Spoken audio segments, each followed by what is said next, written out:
People say the regime kills its own people, but that's not accurate. We are not their people. We are Iranians, and they are a ruling apparatus that took a nation hostage. Let me make this as simple as possible for you. Imagine you work at a bank. Someone walks in with a gun, points it at your head, and says, "Give me the money."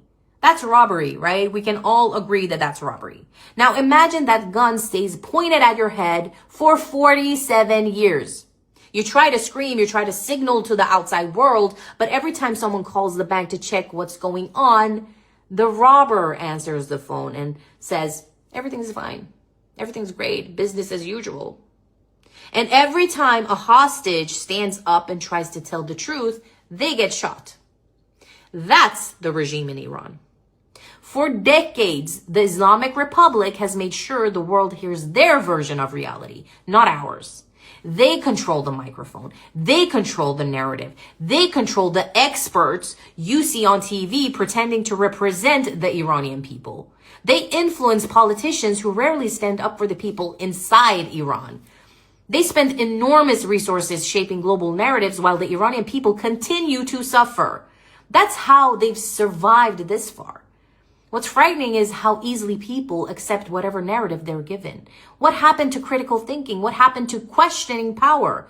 Whenever Iranians protest, the answer has always been bullets, jails, rapes, and hangings. Not to mention the psychological torture. So when you hear people say, Iranians support this regime, they don't want change. Look, when have you ever seen hostages speak for themselves with a gun pointed at them? So if the world keeps pretending this is just another geopolitical conflict, then it ignores the reality that an entire nation has been living under coercion since 1979. And when hostages finally see a moment where the kidnapper may lose control, of course they feel hope. Not because they love war, but because sometimes the only way a hostage situation ends is when someone finally stops negotiating with the kidnapper. And it's such a shame that this is more about your unjustified hate toward Israel and America than what it is to be a humanitarian. Yes, it's unjustified. I said it.